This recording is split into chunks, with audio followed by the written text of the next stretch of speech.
명품 신앙, 짝퉁 신앙 이렇게 정했는데 신앙에도 짝퉁이 있기 때문에 제목을 그렇게 정했습니다. 한번 중국 코스타를 참석했다가 끝나고 난 다음에 선물을 이렇게 주는데 저는 명품 상표 구분을 잘 못해요. 제가 잘 못하는 것 중에 하나가 꽃 구별 잘 못하는 거, 그 다음에 물고기 구별 잘 못하는 거, 그리고 또 명품 상표 잘 구별 못하는 거, 아주 너무 익숙하게 본 거는 이게 유명한 상표인가 보다 알지만 거의 대부분 요즘 새로 나오는 명품들이라는 것은 정말 모르겠더라고요. 근데 중국 코스타 이렇게 섬기는 어떤 권사님이 강사님들에게 선물을 드린다고 그러면서 시계도 주고 양복도 주고 대단한 선물을 주는 겁니다. 제가 보기에도 굉장히 비쌀 것 같은 그런 선물들을 이렇게 주셨어요. 그래서 너무 부담스러워서 이런 선물을 받을 만한 입장이 아니고 또 이걸 어떻게 이 많은 것을 다 선물을 하십니까? 그랬더니 옆에 있는 사람들이 그걸 짝퉁이라고 한다고 해서 그때 처음 짝퉁이라는 말을 들었습니다. 중국에 가서 코스타에 갔다가 중국의 그 짝퉁 만들어내는 게 유명하다는 걸 그 다음부터 알았어요. 그래서 세계적인 명품 상품들을 그대로 베껴서 제품을 만드는 그런 중국 짝퉁 상품을 선물이라고 받았어요. 근데 영 마음이 좀 내키지가 않는 겁니다. 이런 걸 받아도 되는 건가? 진짜 짝퉁이라는 것을 이걸 정말 받아도 되는 건가? 그러니까 그렇게 생각하니까 주는 사람한테 박절하게 거절하기도 좀 그래서 할 수 없이 가지고는 왔지만 뭘 제대로 쓸 수도 없겠더라고요. 그래서 이제 집에다가 뒀는데 그 중에 하나가 시계가 하나 있었습니다. 아주 유명한 시계고 굉장히 진짜는 값이 비싸다고 그러는데 제가 받은 거는 짝퉁 시계예요. 그런데 차고 다닐 수도 없고 진짜로 봐도 곤란하고 짝퉁으로 봐도 곤란하고 그렇잖아요. 그래서 사기도 그래서 그냥 제 집에 있는 서재 책상에다가 올려놨는데 집에 도둑이 들었어요. 자기가 4층 목사라고 그러면서 저를 만나겠다고 이게 집에 그냥 불쑥 저희 장모님 혼자 계실 때 도둑이 들어와서 큰 돈을 교회에다가 목사님 통해서 헌금을 하고 싶은데 이게 무슨 봉투가 하나 있었으면 좋겠다. 이렇게. 저희 어머님은 또 목사님이라고 그러고 또 이 선한목자교회가 건축비 때문에 지금 어려움을 겪는데 또 큰 헌금을 한다고 그러니까 마음에 정말 고마운 마음을 가지고 봉투가 그럼 어디 있나 이렇게 막 찾으러 제 서재로 들어갔는데 이분이 막 따라 들어오는 겁니다. 자기도 같이 찾겠다 그러면서 온 서랍을 다 뒤지면서 봉투를 같이 친절하게 이렇게 찾아줬다는 거예요. 근데 봉투가 없는데 가만히 어머님이 보니까 영 행동이 수상하고 예의도 없고 그리고 모든 서랍을 막 다 뒤지니까 세상에 이런 사람이 다 있나 그래서 빨리 나가시라고 그래서 이제 그러고 그냥 나와서 갔다는 겁니다. 근데 저희 어머님은 정말 저를 누가 만나러 오셔서 정말 큰 헌금을 하려고 오셨는데 제가 없어서 전달을 못한 것 때문에 늘 마음이 좀 안타까워 하루 종일 계시다가 제가 들어가니까 그 목사를 만났냐고 자꾸 묻는 거예요. 그래서 저는 그런 사람 아는 사람도 없고 오늘 찾아온 사람도 없고 저는 그 시간에 교회 사무실에 있었다고 그랬더니 정말 이상하다고 그러면서 보니까 그분이 도둑놈이네. 네, 도둑놈이 들어와서 그냥 제 서재를 다 뒤졌는데 이게 가져갈 게 없으니까 사실 가져가지 못했는데 그 시계를 가져갔어요. 네. 얼마나 속상할까 싶어요. 가져가서 그게 얼핏 보면 굉장히 비싼 시계인데 사실은 짝퉁 시계. 그래서 너무 고소하기도 하고, 네, 그 짝퉁 시계를 처분한 것도 너무 시원하고, 네, 또 그 사람이 가져가서 얼마나 속상할까 생각하니까 괜히 막 고소하기도 하고 또 그러면서도 또 도둑이 또 안방까지 들어왔다는 걸 생각하니까 너무 또 기분이 좀 이상하기도 하고 하여튼 복잡한 시간을 보냈던 적이 있습니다. 항상 가장 좋은 곳에는 이렇게 가짜가 있게 마련이죠. 네, 우리의 믿음에도 그렇습니다. 명품이 있고 짝퉁이 있어요. 여러분들이 지금부터 신앙에 대한 정확한 분별을 할 줄 알아야 합니다. 오늘 그 말씀을 나누고 로마서 전체가 사실 우리가 어떤 게 명품 신앙이고 어떤 게 짝퉁 신앙인지를 분별하게 해주는 중요한 성경이기도 합니다. 하나님을 믿는다는 것, 또 예수 그리스도 안에서 우리가 하나님의 자녀가 된 권세를 가지는 것은 정말 명품 신앙입니다. 인생 전체가 바뀌어버려요. 여러분이 어머니 태중에서부터 예수를 믿은 사람은 별로 그런 감격이 없겠지만, 저도 뭐 전형적으로 그런 경우지만, 사실은 내가 하나님을 진짜 믿게 된 것과 예수 그리스도 안에서 거듭난 사람이 됐다는 것은 이건 상상할 수가 없는 축복입니다. 흔히들 그러죠. 지옥에 갈 사람이 천국에 가게 됐다. 지금은 별로 실감이 안 나요. 왜냐하면 세상에 나가서 그 별로 중요하게 알아주지 않으니까. 세상 사람은 우리가 예수를 믿고 지옥 갈 사람이 천국 가게 됐다고 그래 봐야 세상 사람들이 별로 놀래지도 않아요. 부러워하지도 않고. 그러나 막상 우리가 정말 죽고 내 영혼이 천국과 지옥이 갈라지는 바로 그 자리에 있을 때는 예수를 믿었다는 것이 내 인생의 가장 놀라운 축복이라는 것을 그냥 저절로 고백하게 됩니다. 세상 살아가는 동안에 우리가 부러워할 만한 게 많지요. 이왕이면 돈이 많은 게 좋지요? 돈은 나는 너무 돈이 싫어. 이런 사람이 있습니까? 그래서 뭐 돈만 있으면 그 자리에서 빨리 버리고 던지고 이런 사람이 있습니까? 아마 그런 사람은 없을 거예요. 돈이 좋지요. 돈 많은 것도 복이죠. 부모님이 재산이 많은 부모님을 두었다는 것은 꼭 나쁠 이유는 없죠. 또 이상하게 공부를 잘하는 사람도 있어요. 다른 사람하고 똑같이 공부를 해도 훨씬 성적이 잘 나오는 사람, 선천적으로 머리가 좋은 사람, 그것도 참 복이죠. 부러워할 만한 일이죠. 또 왜 그렇게 나는 또 잘생겼단 말이에요. 그래가지고 오히려 좀 부담스러운 사람 있죠. 왜? 우리 교회에서 내가 제일 잘생겼으니까. 딴 사람들이 자꾸 나를 의식하고, 그래서 내가 좀 따돌림을 당하고 외로움을 당하고 왕따를 당하고 이것 때문에 고민하는 사람들이 있잖아요. 여기도 있잖아요. 그것도 참 쉽지 않죠. 뭐 그것도 십자가라면 십자가고 어떻게 해요? 태어나기를 그렇게 태어난 걸. 뭐 이런 경우도 있긴 있어요. 그런데 정말 천국과 지옥이 갈라지는 바로 그 자리에 서보면 아무것도 아닙니다. 이 세상 사는 동안에 내가 혹 건강상의 어려움이 있어서 남만 못하게 아주 그렇게 장애가 있어서 살았던, 경제적으로 나는 왜 이렇게 어려운가 하던 생애 내내 경제적인 어려움 때문에 고생을 했던, 또는 뭐 누가 알아주는 외모가 아니라 하던, 내가 마지막에 천국과 지옥이 갈라질 때 내가 지옥에 가지 않고 천국에 가는 사람이 됐다는 것은 엄청난 일이죠. 세상 사는 동안에 겪었던 모든 소름이나 어려움들 아무것도 아니라고 느껴질 만큼 그렇게 좋은 겁니다. 여러분이 예수 믿었다는 것 자체가 말할 수 없는 축복이죠. 네. 옆에 있는 분들에게 그렇게 좀 격려해 주실까요? 당신은 정말 말할 수 없는 행복자입니다. 여러분들이 그 사실을 꼭 마음에 명심하시기를 바랍니다. 네, 이것이 전적으로 믿음 안에서 일어나는 일이에요. 내가 예수님이 나의 구주이신 것과 예수님이 내 주님이시라는 것이 정말 내 마음에 믿어지면, 그러면 이 엄청나고 놀라운 축복을 내가 죽고 난 다음에 천국에 가는 것뿐만 아니고 이 세상에 사는 동안에도 정말 놀라우게 하나님의 자녀된 권세로 사라지게 되는 거죠. 그런데 이런 놀라운 믿음에 믿음 비슷한 것이 있어요. 짝퉁이라고 말하죠. 믿음같이 보이는데 실제로는 믿음이 아닌 것이 있습니다.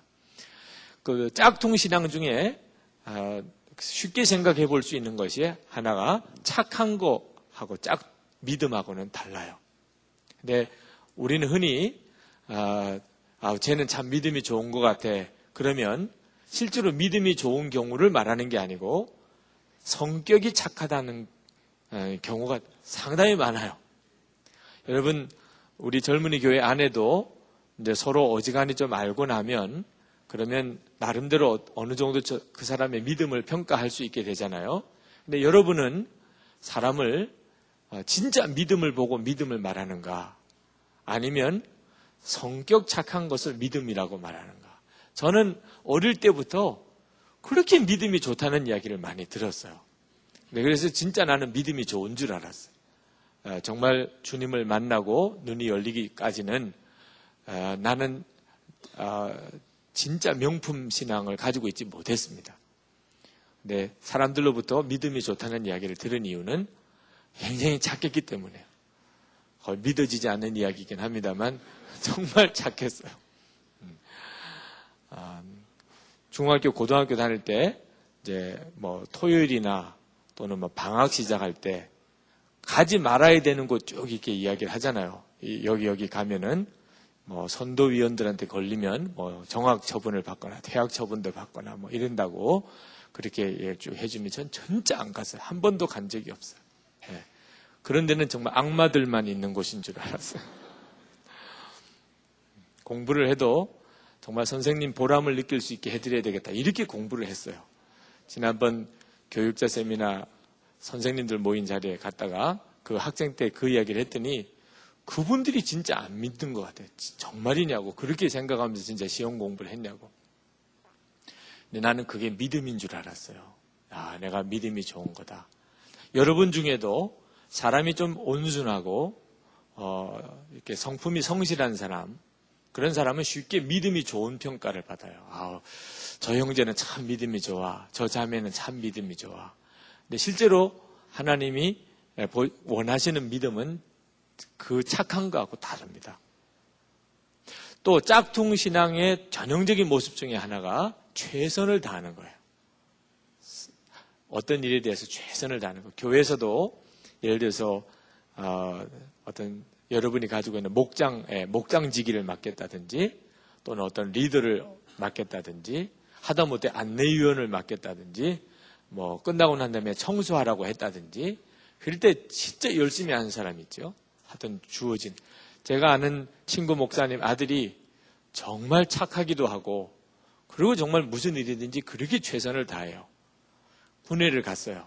군회를 갔는데 2등 계급장을 다고 자대 배치를 받았는데 이제 일과 중에 작업을 하러 나가잖아요. 그래서 이제 삽으로 흙을 파는 작업을 하는데 이제 아침 먹고 난 다음에 작업 배당을 해주고 여기서부터 저기까지 이렇게 삽으로 이제 흙을 파서 홀을 파는데 얼마나 열심히 하는지 이제 그때부터 얼마나 열심히 삽으로 그 홀을 파는지 나중에 소대장이 옆에 와가지고 너 어떻게 하려고 이렇게 하냐. 이 아이는 파라 그러면 그냥 죽을 때까지 파는 거예요. 하다가 그냥 쓰러져서 전사할 때까지라도 파는 거예요. 쉬라는 명령을 못 받았으니까 파라는 명령만 받았지. 그래가지고 특별 상담 케이스에 들어갔다고 할 정도로 아주 그렇게 진짜 열심히 하는 친구예요. 우리 중에도 그렇게 열심히 하는 사람들 보면 정말 우리 마음에 쟤는 참 믿음이 좋아서 저러나 보다. 그죠? 교회에서도 최선을 다하는 것을 믿음이 좋은 것처럼 생각하는 경향이 있어요. 이건 짝퉁입니다. 믿음 좋은 것처럼 보이는 거지 실제로는 하나님이 원하시는 그 믿음이 아니에요. 하나님이 원하시는 믿음은 어쩌면 최선과는 반대입니다. 복음학교 때 아마 도전받은 분들이 있겠지만 그 예수님 안에서 우리가 죽는 거에 대한 그 진리죠. 우리가 예수 그리스도와 함께 십자가에서 이미 죽었습니다. 예수를 믿을 때 그것이 우리 안에 온전히 이루어지죠. 예수를 믿는다고 하는 말은 죽는다는 말하고 같아요. 그래서 아까 세례를 받았을 때 여러분 세례를 우리 감리교에서는 머리 위에 물을 찍음으로 이렇게 세례를 줍니다. 근데 어떤 보수적인 교회들은 아주 침례를 하죠. 그러니까 물속에 아주 들어가 버립니다. 그래서 세례 받는 그런 아주 구조가 강단에 만들어져 있는 교회도 있죠. 그 세례 받는 구조라고 하는 게 큰 물통을 강단에다가 두는 겁니다. 그래서 이 강단 밑에 바닥을 쭉 열면 그 안에는 물통이에요. 그러면 거기에서 물속에 들어가는 겁니다. 목사님이나 세례받는 사람이랑 같이 거기에 들어가서 그 세례를 줄 때 물속으로 이렇게 엎어서 물속에 완전히 잠기게 해요. 그때 목사님이 조금 세례받는 사람한테 진하게 세례를 줄 필요가 있을 경우에는 조금 오래 누르고, 그럴 필요가 없을 때는 금방 이제 꺼내죠. 그러면 그걸 침례라고 그럽니다. 근데 뜻은 똑같아요. 침례를 받거나 세례를 받으나. 무슨 뜻이냐? 죽었다 그런 뜻입니다. 물이 내 머리 위에까지 왔다. 내가 물속에 빠져서 죽었다. 예수님이 십자가에 죽으실 때 나도 죽었고 예수님과 함께 나도 다시 산다. 그런 뜻이거든요. 근데 이것이 진리인데 교우들 중에는 이 교훈을 내가 죽어야 된다. 이렇게 받아들이는 분이 있어요. 내가 죽어야지. 예수를 잘 믿는 것을 죽으려고 애를 쓰는 거라고 이해하는 사람이 있어요. 그래서 내가 죽어야 되는데 계속 죽으려고 노력을 하는 거죠. 얼핏 보면 굉장히 믿음이 좋은 사람이죠. 어떤 사람 보면 내가 죽어야지. 무슨 일을 만났을 때도 내가 죽어야 되는데요. 목사님, 저는 정말 죽고 싶어요. 하나님 앞에 기도할 때도 하나님 저를 죽여주세요. 이렇게 기도하는 믿음이 좋아요, 나빠요?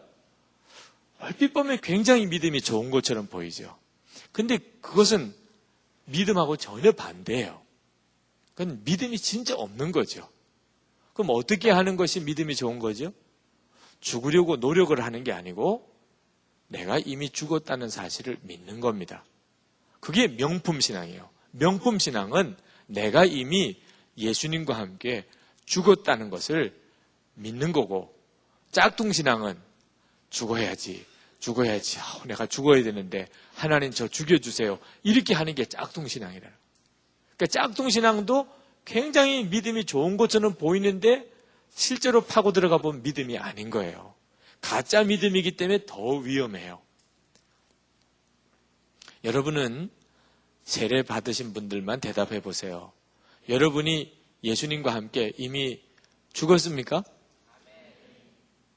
혹시 여러분 중에 목사님 나는 안 죽었어요. 이렇게 생각하시는 분 있습니까? 상당히 많이 있으실 거예요. 복음학교를 갔다 오신 분 중에도 얼마 전에 만나서 이야기를 하는데, 목사님 저는 복음학교 잘못 갔다 왔나 봐요. 왜 그러시냐고 그랬더니 자기는 안 죽었다는 거예요. 아니 복음학교 때 이미 죽었다고 간증하는 걸 내가 봤는데 어떻게 안 죽었다고 그러십니까? 그때는 죽은 줄 알았대. 그때는 자기가 죽은 줄 알았는데 가만히 요즘에 보니까 자기는 안 죽었다는 거예요. 그래서 자기는 복음학교를 잘못 갔다 왔다고 이렇게 이야기하는 분이 있어요. 자, 이분이 죽은 걸까요? 안 죽은 걸까요? 자, 그분이 죽은 거예요? 안 죽은 거예요? 죽은 건데 본인이 안 죽었다고 생각하는 겁니다.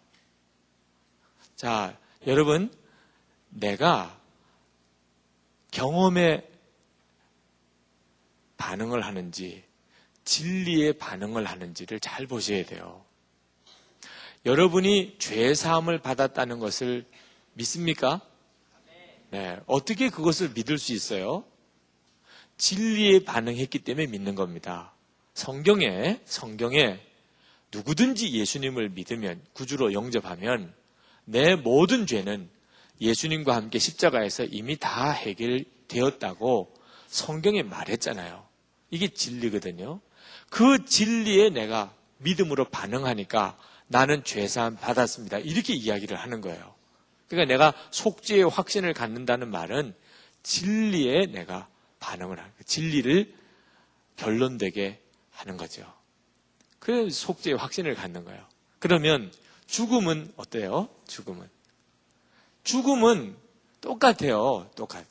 내가 만약에 진리에 반응을 한다면 나는 죽은 게 분명해요. 할렐루야?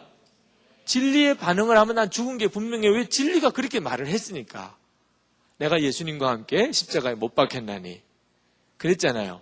예수님께서 내 죄와 내 옛사람을 함께 주님이 끌어안고 십자가에 죽어주셨거든요. 그래서 예수님이 죽으심으로 내가 죽은 게 돼요. 세례 받은 자는 이미 장사 지냈나니 그렇게 성경이 말했어요. 그러니까 진리를 결론으로 삼고 믿는 사람은 나는 죽었다고 고백이 나오는 거예요. 속죄함을 받은 것과 똑같죠. 그런데 대부분 사람은 진리를 결론으로 삼지 않고 자기 경험을 결론으로 삼는 거예요. 죽었나 안 죽었나. 제가 시골교회 전도사로 있을 때 꼭 할머니 권사님 한 분이 아침에 일어나면 제일 먼저 맥박부터 짚는다고. 맥박부터. 왜? 자기가 죽었나 안 죽었나 보려고. 그래서 맥박이 뛰면 오늘도 안 죽었구나. 그러시는 권사님이 계셨어요. 그래서 이분은 하여튼 잠만 자다가 일어나면 맥박부터 이렇게 짚어요. 그래서 내가 아직 살아있구나. 이러시는 권사님이 계셨어요. 그러니까 하여튼 자기의 경험을 결론 삼는 거죠. 짝퉁신앙이 그런 거예요. 짝퉁신앙은 하나님이 아무리 그렇다고 말씀을 하셔도 내 경험이 그게 아니면 그는 끝까지 안 믿는 겁니다. 믿음으로 반응하는 게 아니죠. 죽는 것은 언제 오느냐? 내가 진리를 결론 삼으면 그 다음에 죽음을 경험하게 돼요. 그 다음에. 그러니까 죽음을 경험하고 내가 죽었다는 것을 믿으려는 사람은 끝까지 안 믿어지는 거예요. 끝까지. 내가 죽었다는 사실이. 예수님 안에서 나는 죽었고 예수님이 내 생명이시고 예수님이 내 주님이시라는 사실을 아무리 주님이 그 모든 일을 다 이루어 놓으셔도 내가 안 믿으니까 내게는 이루어지지 않는 거예요. 그런데 진리를 결론 삼는 사람은 내가 이미 죽었다는 주님의 그 약속을 믿었어요. 그렇습니다. 저는 죽었습니다. 예수님이 십자가에 죽으실 때 나도 같이 죽었고 예수님이 부활하실 때 예수님의 생명으로 내가 다시 삽니다. 이제 내가 사는 것은 예수님이 사시는 겁니다. 이렇게 고백을 하는 것 자체가 진리가 결론이 되게 믿는 거죠. 그런데 놀라운 것은 그 고백 속에 내 안에 예수님이 생명 되시는 삶이 나오기 시작을 하는 거예요. 그래서 스스로가 깜짝 놀라죠. 정말 예수님이 내 안에서 당신의 삶을 사시는구나. 그걸 그때서 경험으로 알게 돼요. 오늘 말씀의 핵심 내용은 아니기 때문에 그 정도로 넘어가겠습니다. 하여튼 믿음과 반대가 최선이에요. 그래서 우리가 무슨 일을 하든지 예를 들어서 공부를 하든지 가정에서 가정생활을 하든지 교회에서 교회 봉사를 하든지 내가 뭔가 최선을 다해서 하겠다 그러면 하나님이 기뻐하실까? 아니면 하나님이 답답해 하실까? 답답해 하십니다. 내가 뭔가 최선을 다해서 잘해봐야 되겠다. 공부도 그렇고 여러분이 결혼할 때 내가 이제 결혼했으니 정말 행복한 가정을 이뤄봐야지. 또 교회에서 무슨 직분을 맡았을 때 내가 이 직분을 잘 감당해 봐야지. 여러분이 그런 마음을 가지면 하나님이 기뻐하시는 게 아니고 하나님이 굉장히 답답해 하시는 거예요. 왜? 믿음으로 반응해서 일하는 법을 아직 모르기 때문에. 그는 언제까지 고생을 하냐면 결국은 안 된다는 결론이 올 때까지 또 계속해서 내적인 싸움을 싸워요. 최선을 다했다가 또 좌절했다가 또 결심하고 또 해봤다가 또 좌절했다가 또 결심하고 해봤다가 또 좌절했다가. 여러분이 습관적인 죄 하나를 이기는 문제도 다 해봤잖아요. 그죠? 성적인 음란의 유혹을 얼마나 많이 받아요. 그죠? 예를 들어서 자유행위의 유혹이든지 음란한 것에 대한 어떤 유혹이든지 여러분들이 아마 한두 번쯤 그 문제 때문에 결단하고 몸부림치면서 싸워보지 않은 사람은 없을 겁니다. 너무 부끄러운 일이고 스스로 너무 좌절감이 느껴지고 다시는 이렇게 하지 않아야지. 됐나요? 어느 정도까지는 또 된 것 같다가 이제는 다 이제 이겼나 보다 싶은 때 한순간에 또 확 무너져 버리고 다시 원점으로 돌아간 거예요. 그렇게 몇 번만 하다가 보면 이제는 뭘 해보겠다는 것 자체가 아주 마음에 의욕 상실이 되어버려요. 나는 안 되나 봐. 나는 어쩔 수 없나 봐. 이렇게. 여러분 공부하는 문제도 그렇잖아요. 한번 마음 잡고 공부 열심히 해봐야 되겠다. 결심을 안 해본 건 아니지만 실제로 그게 됩니까? 최선과 노력은 굉장히 좋은 가치처럼 보이지만 예수님과의 관계, 진짜 명품 신앙에 있어서는 그건 정말 무서운 짝퉁이라는. 그러면 최선도 다하지 말라는 건가? 제가 말씀드린 핵심을 잘 아셔야 돼요. 여러분이 정말 예수 그리스도가 여러분의 생명이시고 예수님이 여러분의 주인 되시는 삶을 살기 전까지는 결심과 노력이 결코 여러분을 바꾸지 못합니다. 점점점 여러분을 이중적인 사람으로 만들어요. 아주 의지가 강한 사람, 무서운 사람이 됩니다. 그리고 의지가 약한 것처럼 보이는 사람을 한없이 멸시하고 무시하고, 그렇다고 자기 자신도 바로 서는 것도 아니면서 하나님과 사이에는 정말 해결하기 어려운 문제가 생겨요. 여러분의 인생이 바뀌는 것은 노력으로 바뀌지 않습니다. 그 점에 대해서 여러분이 분명한 결론을 내려야 돼요. 여러분의 인생이 바뀌는 건 예수 그리스도가 여러분의 진짜 생명이 되시는 그 믿음 안에서 여러분이 거듭나게 돼요. 그때 여러분이 알게 됩니다. 이게 내가 나를 바꾼 게 아니라는 거. 내가 결심하고 노력해서 바뀐 게 아니라는 걸 알기 때문에 내가 다른 사람하고 좀 다른 삶을 살아도 절대로 교만하거나 남을 정죄하고 판단하지 않습니다. 나는 본성상 당신하고 똑같아. 그 점에 대해서는 너무 자기가 분명하니까. 그러나 내가 어떻게 이렇게 변화된 삶을 사나? 예수님이 하셨습니다. 그렇게 고백이 되는 거예요. 예수님이 하신 거지 내가 하는 게 아니라는. 그게 명품 신앙이에요. 이게 짝퉁 신앙의 아주 참 교묘한 차이. 이거 분별하기 쉽지 않지만 여러분이 이제는 잘 분별해야 되는데, 최선을 다하는 거, 노력하는 게 믿음이 아니라는 것. 믿음의 반대 개념이에요. 최선을 다하는 것과 믿음은. 그런데 이 짝퉁 신앙 중에 가장 위험한 것이 뭐냐면 율법적인 신앙생활하는 거예요. 율법, 오늘 성경에 나오는 내용입니다. 율법적인 신앙, 율법을 열심히 지키는 거. 이게 가장 심각한 짝퉁 신앙이에요. 유대인들은 율법 지키는 것을 큰 자랑으로 여겼어요. 우리들이 율법을 가지고 있다는 거. 지금 오늘 이 말씀은 모든 사람이 다 하나님 앞에 범죄해서 하나님의 진노의 대상이라는 것을 설명하기 위해서 지금 이 말씀을 하고 있는데, 유대인들은 그 말을 들을 때 천만의 말씀. 우리는 하나님이 주신 율법이 있습니다. 우리는 율법을 가지고 있는 백성인데 우리가 죄인이라니요. 우리는 하나님의 택한 선민입니다. 이러고 나오는 거예요.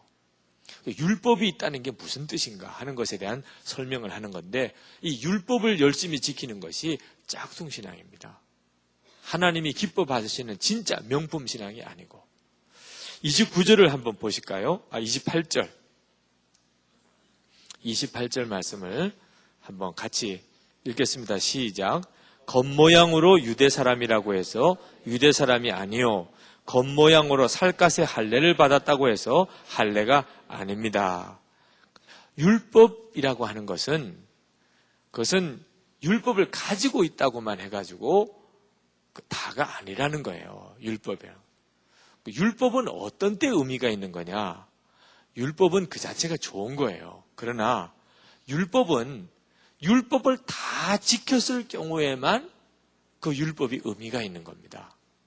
만약에 그 율법 중에 하나라도 어기면 그건 율법을 가지고 있다고 안다고 해서 의미가 있지 않아요. 그건 범죄자인 겁니다. 그 순간부터.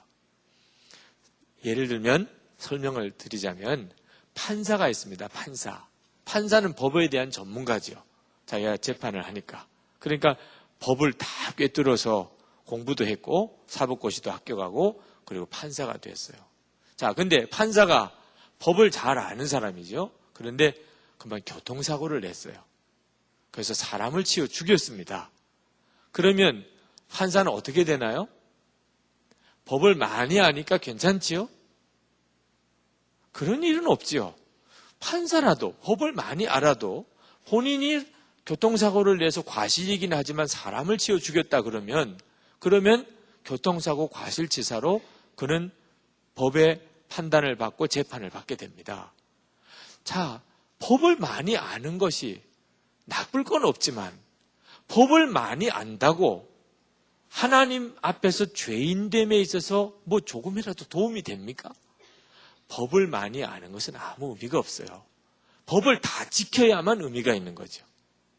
그러니까 유대인들이 율법을 가지고 있다고 자랑하는 것은 사실상 아무 의미가 없는 거예요. 율법을 다 지켰냐? 그게 의미가 있는 거죠. 근데 율법은 다 지킬 수 있는 사람이 없어요. 오늘 읽은 본문은 아닙니다만 앞쪽에 13절을 한번 보실까요? 표준 세모정으로 가지고 있는 사람 13절 같이 한번 읽겠습니다. 하나님 앞에서는 율법을 듣는 사람이 의로운 사람이 아닙니다. 오직 율법을 실천하는 사람이라야 의롭게 될 것이기 때문입니다.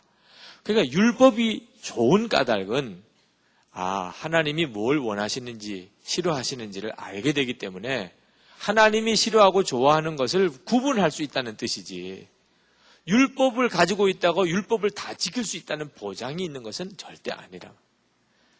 근데 율법을 알고 있는 것으로 자랑하는 것은 짝퉁신앙입니다. 그러니까 유대인들이 율법을 자랑하는 것에 대해서 지금 사도 바울이 로마서에서 말하고 있는 거예요. 너희들이 율법을 가지고 있는 걸 자랑하느냐? 진짜 자랑할 거면 율법을 다 지킨 것을 자랑하라. 그런데 너희들이 어떻게 율법을 자랑하면서 너희들 스스로가 율법을 어기는 일이 있느냐? 그것이 더 큰 심판을 받는 걸 모르느냐? 그 이야기를 하고 있는 거예요. 실제로 율법을 다 지킨다는 것은 불가능합니다. 21절부터 24절까지 쭉 이야기하고 있어요. 너희들이 다른 사람에게는 이렇게 저렇게 가르치면서도 왜 여러분 자신은 가르치지 못합니까? 도적질하지 말라고 하면서 여러분도 도적질하고, 간음하지 말라고 하면서 여러분이 간음하고, 우상숭배 지긋지긋하게 여기는 여러분이 신전의 물건을 훔치고, 율법을 자랑하는 여러분이 율법을 어기고 하나님을 욕되게 하다니 말이나 됩니까? 그렇게 책망하고 있는 거예요. 그러니까 율법을 지키는 것이 짝퉁신앙이에요. 그것으로는 결코 의롭다함을 얻을 수가 없단 말입니다. 그러면 이제 여러분이 내가 율법적인 신앙을 가지고 있는지, 아니면 진짜 명품 은혜 중심의 신앙생활을 하고 있는지, 십자가 중심의 신앙을 가지고 있는지 한번 점검을 해봐야 되겠어요. 왜냐하면 교회 다니는 사람 중에 실제로 정확하게 십자가 복음에 의한 은혜 생활을 하는 성도는 극히 소수입니다. 거의 대부분은 율법주의적인 신앙생활을 하고 있어요. 본인이 그걸 잘 구분을 못하니까 자기 신앙생활이 율법적인 것인지 은혜 중심인지를 잘 모르는 것뿐이에요. 여러분 중에 상당히 많은 사람이 율법적인 신앙생활을 하고 있습니다. 어떤 경우에 그걸 알 수 있나? 여러분, 오늘 교회를 나왔는데 하나님께서 나 같은 사람도 사랑하실까? 하나님께서 정말 나 같은 사람을 사랑하실까? 이런 생각을 하는 사람, 지금 하나님이 정말 나 같은 사람을 사랑하실까? 왜? 마음에 걱정이 되는 것이 있어요. 하나님을 기쁘시게 하는 한 주간의 삶을 살지 못했어요. 지난 한 주간 동안 내가 가정에서나 학교에서나 개인 생활에나 말씀 보는 거나 기도 생활에나 너무 내가 스스로가 하나님 앞에 정말 잘못 살은 것 같아. 그래서 하나님이 나를 사랑하실까 하는 점에 자신이 없는 사람, 그 사람은 자기도 모르게 율법적인 신앙생활을 가지고 있는 거예요. 내가 하나님을 기쁘시게 하며 살았다면 하나님 나 사랑하시고, 내가 하나님을 기쁘시게 하며 살지 못했다면 하나님 나 싫어하실 거다. 이렇게 생각하는 게 전형적인 율법신앙이에요. 그러니까 율법신앙생활은 철저하게 하나님의 말씀대로 살면 하나님이 상을 주시고 복을 주시고, 내가 하나님 기뻐하지 않는 일을 했기 때문에 하나님이 나를 책망하시고 벌을 주실 거다. 이렇게 생각하는 신앙생활이 율법적인 신앙생활입니다. 근데 은혜 생활은 절대로 그런 조건이 붙지 않아요. 여러분, 오늘 예배를 드리러 이렇게 오셨는데 명품 신앙을 가지고 있는 사람은 지난 한 주간 동안 여러분의 삶이 스스로 생각하기에도 좀 문제가 있어요. 그런데 오늘 교회에 와서 하나님, 저 왔어요, 저. 하나님 기쁘시죠? 이럴 수 있는 사람이 명품 신앙을 가지고 있는 사람입니다. 그럴 때 옆에 있는 사람은 어떻게 반응이 오냐면 너무 역겨운 거 있죠. 너가 주제를 알아야지. 무슨 하나님 나왔어요 이러냐 말이야. 저 바깥에서부터 들어가도 돼요 안 들어가 뭐 이러면서 이렇게 조심스럽게 들어와야지. 홀로가 한 일인데 지난 주간에 너가 어디서 어떻게 헤매고 다녔는지를 내가 다 아는데 뭘 하나님 나왔어요 이러고 있냐 말. 말도 안 되지. 그건 율법적인 신앙생활을 하고 있는 사람입니다. 여러분 오늘 저녁에 이제 예배 다 끝나고 교회 활동 다 끝나고 난 다음에 이제 여러분의 집에 들어갈 때, 여러분의 집에 갈 때 당당하게 문 열고 들어갑니까? 아니면 일단 바깥에서 부모님에게 들어가도 되냐? 허락받고 들어가. 나 들어가도 돼요? 이렇게 허락받고 들어가. 아니면 그냥 우리 집이니까 탁 들어갑니까? 여러분 어떤 쪽이에요? 우리 집인데 뭘 그냥 들어가지요 뭐. 오늘 아침에 방을 엉망으로 해놓고 나왔어요. 교회 간다고 그냥 어젯밤에 싹 이불 속에 들어갔다가 교회 간다고 싹 빠져나와가지고 그대로 내버려두고 책상도 엉망이고 그러나 얼굴만 그냥 이렇게 뭘 바를 거 바르고 머리만 봐서 머리도 그냥 한 움큼 그냥 방바닥에 그냥 있는 그 상태로 그냥 옷장에서 옷 몇 개 꺼내가지고 이렇게 싹 차려입고 이렇게 딱 나왔단 말입니다. 지금 집이 난리도 아니에요. 엄마가 해놓으라는 것도 안 하고 하여튼 그러고 왔어요. 자, 저녁에 어떻게 할 거예요? 집에 들어갈 때 일단 허락을 해주나 안 해주나 확인을 해야죠. 오늘 집에 들어가도 됩니까? 저를 받아주시겠습니까? 그런 사람은 없어요. 그죠? 엉망으로 해놓고도 그냥 떳떳하게 엄마 나왔어 이러고 들어가는 거 아니에요. 그 가정이 여러분도 스스로가 의식하지 못할 정도로 여러분이 그 은혜를 알고 있는 겁니다. 은혜를. 엄마 아빠가 나를 은혜로 받아준다는 것을 알고 있는 거예요. 물론 좀 밥 먹을 때 기분 나쁘게 말을 하기도 하죠. 좀 밥 먹을 때 그런 이야기 안 하면 얼마나 좋아.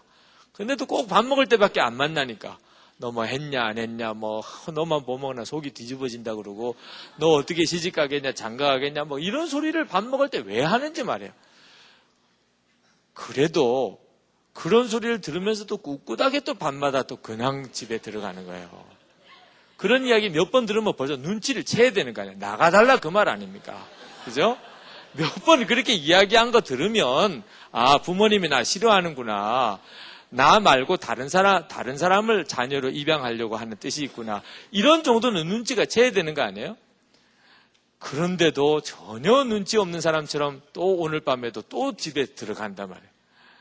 이게 바로 여러분의 은혜 생활이에요. 그죠? 여러분 부모님의 은혜를 믿으니까 그러고 들어가는 거예요.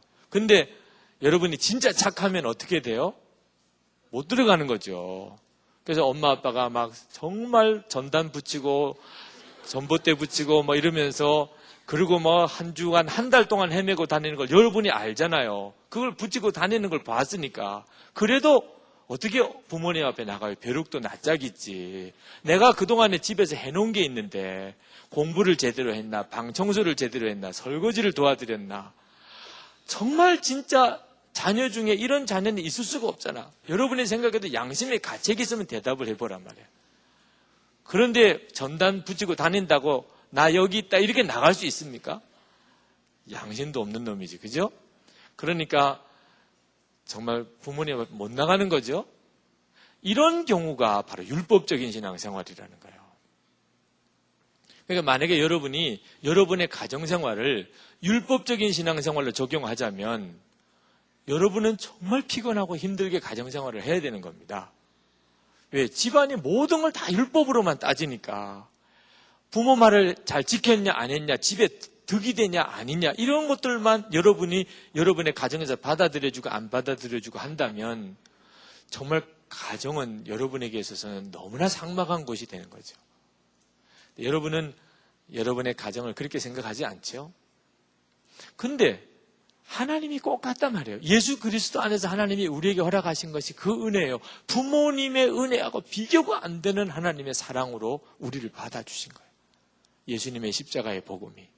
그러니까 여러분이 여러분의 마음에 여러분 자신이 아무리 문제가 많아도 정말 세상 사람들이 내 진짜를 알고 나면 다 손가락질 할 거라 그래도 누구만큼은 절대로 나를 외면하지 않아요?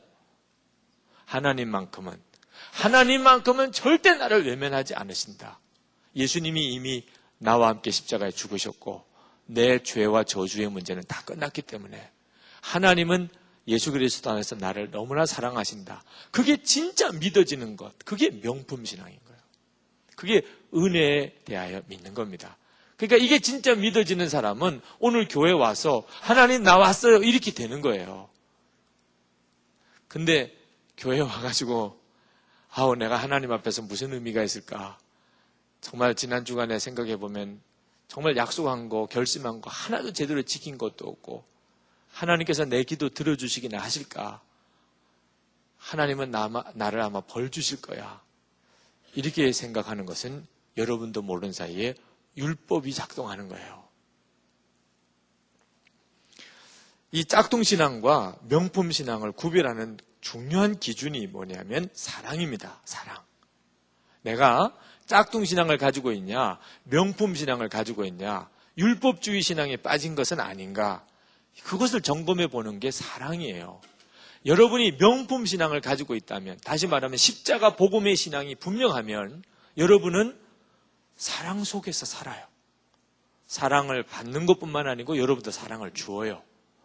그래서 그걸 보면 여러분이 제대로 된 믿음으로 지금 은혜 생활하고 있다는 걸 알 수가 있고, 만약에 여러분이 정말 사랑이 안 돼.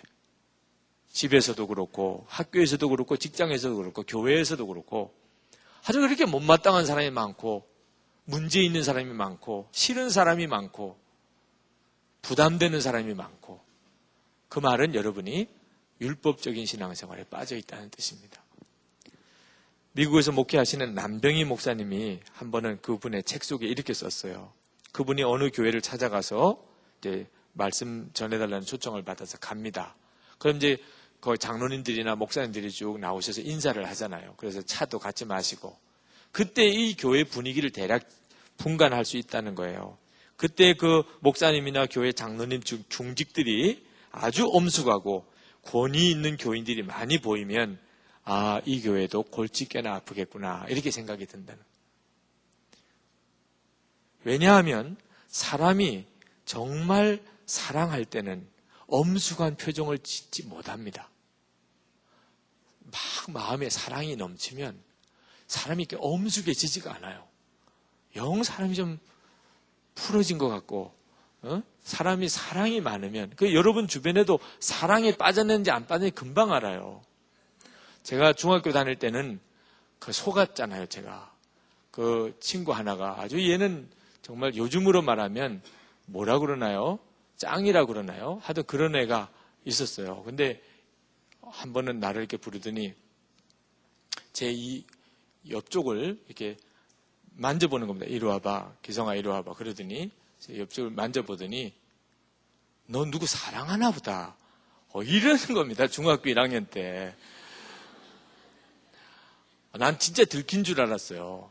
여러분, 중학교 1학년 남학생쯤 되면 은근히 마음에 누군가를 좋아하게 되어 있습니다. 그건 하나님이 정해준 본능의 역사예요, 그냥. 중학교 1학년 남학생쯤 되면 하여튼 마음속으로 누군가를 좋아하는 사람이 반드시 있게 되어 있어요. 하여튼 그 여학생만 생각하면 이상하게 잠이 안 오고, 하여튼 만나면 그냥 말 한마디 못 건네봐도 괜히 좋고, 이렇게 돼 있는 게 그 사춘기 들어간 아이들의 정상적인 반응이거든요. 근데 나는 그 아이가 얼굴 만져보면 이게 무슨 표시가 있는 줄 알았어요. 야, 얘는 엄청난 신통력을 가지고 있구나. 그렇게 생각을 했었다니까.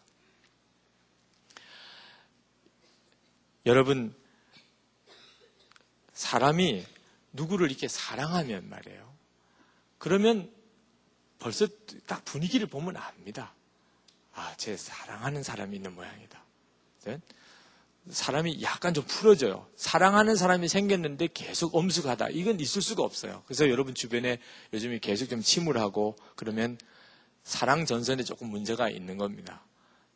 근데 괜히 들뜨고 좋아하고 웃기를 잘하고 쓸데없는 이야기도 잘하고 이러면 조금 수상하게 봐도 돼요. 얘가 누구를 좀 좋아하나 보다 이런 생각을 해도. 교회도 마찬가지예요. 교회도 정말 성령 안에서 십자가의 복음 안에 은혜가 넘쳐서 정말 사랑이 넘치면, 그러면 사람들이 말을 할 때 풀어지게 돼 있어요. 오늘 여러분 자신을 한번 잘 점검해 보시기 바랍니다. 서울의 어느 참 역사가 오래된 게 어느 교회라고 그러면 너무 그 교회를 딱 드러내는 것이기 때문에 말씀을 드리진 않겠는데, 그 교회는 항상 부흥회가 끝나는 날 강사님의 사모님을 초청을 합니다. 마지막 날에는. 그래서 마지막 집회 끝나면 사모님하고 목사님 같이 나오시게 해가지고 이제 박수를 해드리고 꽃다발을 전해드리고, 이제 이게 그 교회 부흥회의 늘 오래된 전통이었어요. 한번 어느 목사님이 오셨는데 너무 은혜를 받았어요. 그래서 그 강사님이 고사하는데도 무릅쓰고 사모님을 모셨어요. 꼭 오시라고 연락을 그 교회에다 해가지고 오시는 경비도 다 마련하고 하룻밤 할 수 있도록 좀 호텔도 준비하고, 그래서 사모님을 꼭 오시라고 그래가지고 저녁 집회 때 이제 사모님이 나오셔서 인사를 같이 했습니다. 그리고는 그 부흥회 때 받은 은혜를 다 깨먹었어요. 왜? 그 사모님이 무릎 위로 올라오는 미니스커트를 입고 오셨다는 사실. 이게 그 교회에서는 용납할 수가 없는 일이에요. 목사님 사모님이 도대체 무릎이 드러나는 미니스커트를 다 입다니. 그래가지고 그냥 그 부흥회 때 받은 은혜 다 깨먹었다는 그런 전설 같은 이야기가 내려오고 있습니다. 굉장히 율법적인 교회인 거죠. 율법적. 그러니까 내 마음에 사랑이 있나, 아니면 남을 판단하고 정죄하는 마음이 있나를 보면, 이분이 정말 진짜 믿음을 가지고 있나, 명품 신앙을 가지고 있는지, 아니면 정죄하는 마음, 하여튼 까다롭게 보는 거, 율법적인 신앙이죠. 짝퉁 신앙을 가지고 있나. 겉으로 보면 굉장히 믿음이 좋은 거 같이 보여요. 율법적인 신앙생활을 하고 있는 교회, 그런 성도들을 보면 겉으로 보면 굉장히 좋은 믿음을 가지고 있는 것 같아요. 열심도 대단하고 나름대로 정해진 규칙도 대단하고. 한 가지가 빠졌어요. 뭐가 빠졌다고요? 사랑이 빠진 거예요. 사랑이. 그러면 이분은 아직도 십자가 복음을 정확히 모르는 겁니다. 복음학교 제대로 끝난 분은 사랑이 넘치게 돼 있어요. 예수님 한 분이면 충분하고 나머지는 정말 아무 상관이 없어요. 그 말은 사랑이 많은 사람이 됐다는 뜻입니다. 근데 복음학교 도우미까지 갔다 왔는데도 계속 얼굴은 찌푸려져 있고, 그러면 그 사람은 진짜 잘못 갔다 온 사람입니다. 세상에 많은 사람들이 기독교인들을 기쁨과 사랑이 충만한 사람이라고 느끼지 못하고 있어요. 이유는 우리가 제대로 된 믿음을 가지고 있지 못하기 때문에, 십자가 복음 안에 견고히 서 있지 못하기 때문에. 정말 하나님께서 나를 완전히 용납하셔서 내 옛사람은 예수님과 함께 십자가에서 정말 죽었고, 이제 진짜 예수님이 내 생명이 되셔서 나를 통해 사신다고 하는 게 정말 믿어진 사람은, 그러면 기쁨과 사랑이 넘쳐요. 예수님이 내 생명이시니까. 예수님 그분이 사랑이시잖아요. 그런데 내가 실제로 그렇게 되지 못했다는 이야기는 내가 예수님을 아직도 정확하게 십자가의 복음으로 믿고 있는 게 아닙니다. 한 번은 청장년 선교회라 그러면 30, 40대 남자 성도들 중심의 선교회입니다. 그 청장년 선교회를 한번 부흥시켜 보려고 그렇게 애를 쓰고 광고도 하고 모임을 가졌는데도 잘 안 모여요.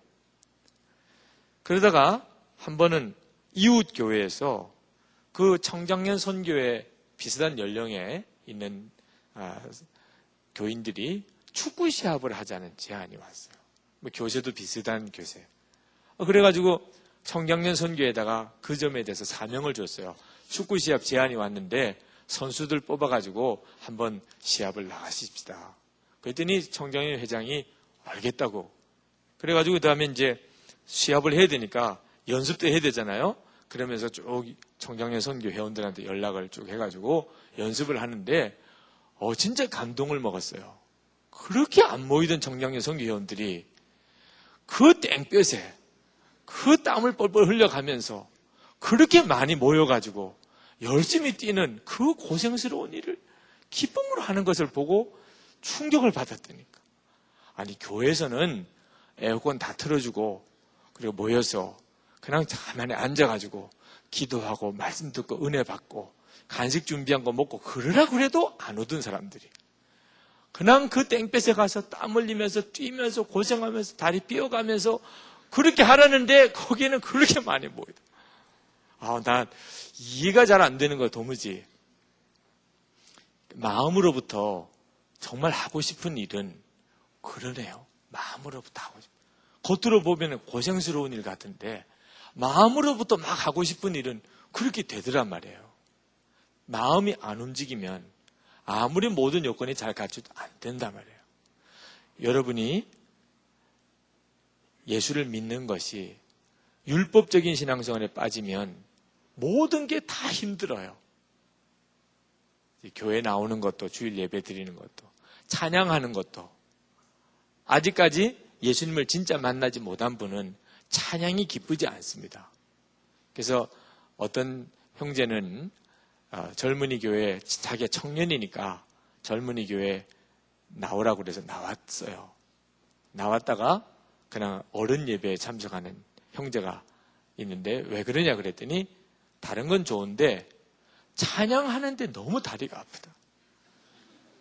자기 혼자서 앉기에는 너무 눈치 보이고 일어나려는데 그냥 그때부터는 일어나서 있어야 되는.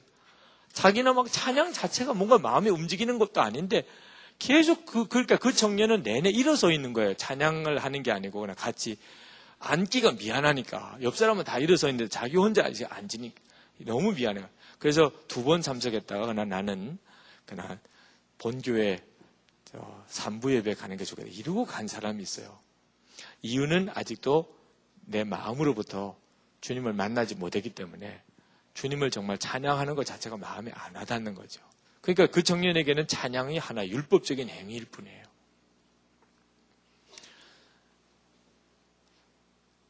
초대교회 교인들은 처음에는 은혜 생활을 했습니다. 예수님 한 분이면 충분한 복음 안에 너무나 감격했어요. 예수님과 함께 나는 죽었고 이제부터는 예수님이 내 안에 생명으로 사신다고. 그래서 인생이 완전히 바뀌는 경험을 했는데 그만 쉽게 율법으로 돌아가 버리고 말았어요. 왜 그랬나? 율법을 강조하는 사람들이 뭐라고 그러냐면 그렇게 믿기만 해가지고 복을 받겠냐 말이에요.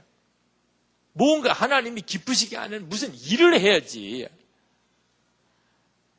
일리가 있죠. 들어보니까 무조건 주님이 다 하셨다. 예수님이 다 하셨습니다. 예수님 한 분이면 충분합니다. 이래가지고 무슨 하나님이 기뻐하시겠냐. 하나님이 기뻐하시려면 그래도 뭔가 지키는 것도 있어야 되고 열심히 하는 것도 있어야 되고 이런 게 있어야 되는 거 아니겠냐. 그만 그 말에 그냥 속아가지고 은혜 생활을 하다가 율법 생활로 돌아간 것이 초대교회였고 그래서 바울 서신들이 쭉 나옵니다. 율법 생활과 은혜 생활에 대한 비교를 해주고 있어요. 그러니까 여러분들도 십자가 복음에 대해서 분명하게 서지 못하면 쉽게 율법 생활에 빠집니다. 그래서 내가 뭘 잘 지키고 열심히 해야 하나님이 기뻐하시겠다고 하는 신앙에 금방 빠져들어가요. 그리고 이것은 아주 심각한 것이 예수님의 십자가를 부인하는 것과도 관련이 있는 겁니다. 그러니까 주님의 십자가로는 부족하다는 느낌이 드는 거예요. 여러분, 예수님의 십자가 하나로 부족해요? 결국 그렇지 않은데 우리 마음에는 십자가 복음만 가지고는 해결이 안 되는 문제가 많다고 생각이 들어요. 그게 율법주의로 빠져들어가는 겁니다. 그래서 여러분이 복음을 정확히 알 필요가 있는 거예요. 예수님의 십자가의 복음 하나로 충분합니다. 그리고 완전히 해결해 주세요. 하나님이 우리에게 요구하신 것은 이제 잘 기억해요. 지금까지는 혹시 좋은 사람이 있어도 요 짧은 한 5분 남은 시간에는 잘 기억해요. 요거 하나만 꼭 기억하고 끝나면 오늘 말씀은 제대로 잘 들은 겁니다. 하나님이 여러분에게 요구하는 건 딱 하나입니다. 100가지 율법이 많아도 1000가지 율법 조항이 있어도 다 잊어버려도 돼요. 예수님이 십자가에서 우리에게 완전한 죄사함과 그리고 우리 옛사람이 완전히 죽어지는 은혜를 주셨어요. 그래서 예수님의 생명으로 다시 살려주셨어요. 우리에게는 원래 하나님이 창조하신 그 자아가 있는데 그것이 진짜 구원받은 자, 천국에 들어가는 자죠. 근데 죄로 인해서 병들어 물들어 있다가 지옥에 갈 자가 된 거죠. 예수님의 십자가로 그 옛자가 십자가에 죽고 하나님이 몰래 창조하신 본래 본성으로 우리를 창조하셨는데, 다시 창조하셨는데 예수님이 생명 되신 겁니다. 이제는 내게. 자, 그 다음부터 우리에게 하나님이 명령하신 것은 딱 하나입니다.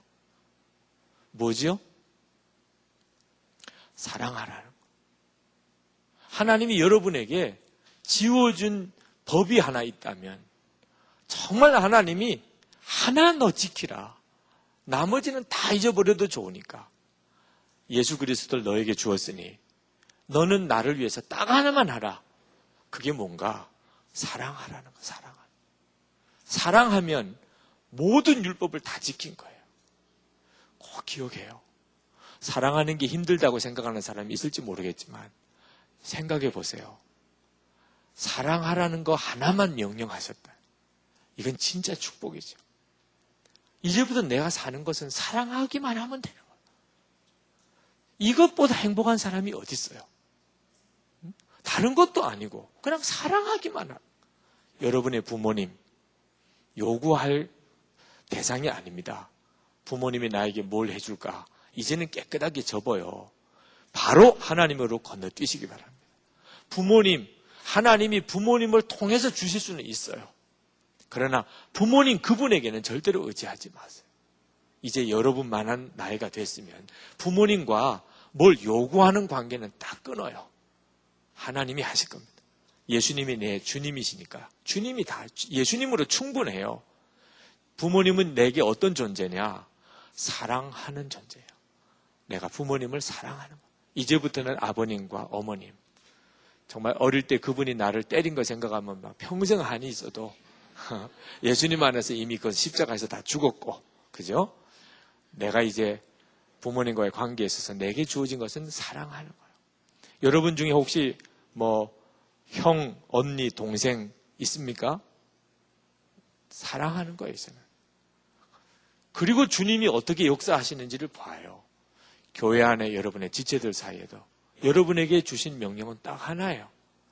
사랑하는 거예요.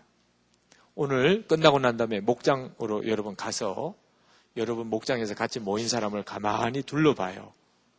여러분이 교회에 처음 온 사람이어도 좋고 아주 이 교회 젊은이 교회 창립 멤버여도 좋고 내가 이들을 사랑하라고 하나님이 내게 붙여준 사람이다. 내가 저들을 어떻게 사랑할까요? 주님, 내가 어떻게 하는 게 저들을 사랑하는 것입니까? 학교에 가도 직장에 가도 이미 여러분의 문제는 하나님이 다 책임지셨어요. 예수님이 여러분의 생명이고 주님이시니까 고민할 필요가 없어요. 공부 문제, 직장 문제, 사업 문제, 결혼 문제 고민할 필요가 없어요. 고민하면 그때부터 예수님이 주님 되시는 게 아닙니다. 그냥 감사하는 거예요. 주님, 예수님 책임져 주시니 감사합니다. 혹시 여러분이 머리가 좀 나빠. 근데 아직 공부를 안 끝냈어. 취직시험도 봐야 돼. 그러면 여러분이 주님께 주님 참 난감하시겠습니다. 이런 나를 통해서 시험도 합격하고 취직도 시키려니 참 주님 걱정됩니다. 그러나 저는 너무 편합니다. 주님께 다 맡겨버렸으니까. 그러나 저는 주님이 하라는 대로만 하겠습니다. 저는 더 이상 고민 안 하겠습니다. 주님이 조금 골치 아프겠습니다. 제가 실제로 해보니까 참 정말 저는 잘 안 되던데 이제는 주님이 맡았잖아요. 이런 정도면 또 혹시 괜찮을지 몰라. 그렇죠? 여러분은 걱정할 필요가 없어요. 할렐루야. 진짜요. 그게 예수님이 여러분의 주님이 되신 거니까. 결혼하기 좀 어렵겠다고 스스로 생각하는 사람이 있습니까? 주변에 맴도는 사람이 없어요. 적어도 오늘 똑같은 사람을 2번 만났다. 그러면 그 사람이 내 주변을 맴돌 가능성이 있는 사람입니다. 6층에서도 만났는데 1층에서 또 만났고 3층에서도 또 만났다. 그러면 제 주변을 맴돌고 있습니까? 이렇게 물어볼 필요도 있어요. 네. 그런데 전혀 주변에 맴도는 사람이 없어요. 나 같은 사람도 결혼할 수 있을까? 이런 사람도 이제는 그 문제에 대해 걱정하지 마세요. 그리고 주님께 주님 조금 걱정되시겠습니다. 나를 어느 형제에게 아름답게 보이고 매력 있게 보이고 이게 참 쉬운 일이 아니잖아요. 근데 주님이 이제 그 일을 맡으셨기 때문에. 그죠? 어떤 형제는 나를 어떤 자매한테 아주 멋있게 보이고 믿음직하게 이렇게 보이게 만드는 일이 그게 여러분 생각해도 불가능한 일 아니겠습니까? 그래도 주님이 이제 주님이 되셨으니까 나를 책임지시기로 하셨으니 주님 참 난감하시겠습니다. 그러나 저는 참 자유합니다. 정말 저는 행복합니다. 이제는 정말 걱정 끝입니다. 예수님 제 생명이시고 제 주님이십니다. 저는 그저 주님이 하라는 대로만 하겠습니다. 꼭 조건은 하나 있어요. 예수님이 주님이시니까 하라는 대로는 해야 되는 거예요. 오늘 밤에도 주님이 잘할 때 자야 되는 거예요. 그거 하나부터 잘 지키세요. 거의 12시를 금방 넘기고 이러면 안 됩니다. 너 피부색이 요즘에 좀 안 좋다. 잠이 부족한 것 같다. 그러니 인터넷 좀 그만하고 텔레비 보지 말고 너 오늘 저녁 예배 끝나고 그 다음에 집에 가서 큐티부터 하고 일단 큐티부터 하고 그 다음에 한 30분 조용히 주님과 사이에 묵상의 기도 시간을 갖고 그리고 그냥 자라. 그러면 순종을 해야 되는 거야. 그래야 여러분이 피부도 좋아지고 인상도 좋아지고 이렇게 해가 주님이 매력 있게 만들어가지고 사랑받게도 만들어 이렇게 하실 수 있잖아요. 걱정을 하지 말고 주님 앞에 다 맡기는 거예요. 주님, 예수님 조금 힘드실지 모르겠지만 저는 이제 더 이상 나에 대해서 책임을 지지 않습니다. 저는 오직 예수님이 주님이신 것만 고백하고 나가겠습니다. 여러분 주님이 어떻게 여러분의 인생을 바꾸시는지 보란 말이에요. 그리고 여러분에게 맡겨진 사명은 사랑하는 것밖에 없어요. 모든 사람을 사랑하는 것. 하여튼 지나가는 사람이 여러분을 탁 때리고 지나가도 감사합니다 이럴 수 있습니다. 감사합니다. 제 머리를 때려주셔서 감사합니다. 이렇게 하여튼 여러분이 그냥 그런 마음만 가지고 나가보세요. 반드시 주님이 여러분의 인생을 작품을 만드십니다. 우리가 받은 가장 큰 축복이 예수님이 내게 오셔서 내 생명이 되시고 주님이 되신 거예요. 예수님의 십자가 안에서 이루어진 일입니다. 이것이 진짜 믿어지는 거예요. 더 이상 나에게는 율법이라는 게 따로 없어요. 율법이 있다면 사랑하는 거 하나가 율법이에요. 할렐루야. 기도합시다.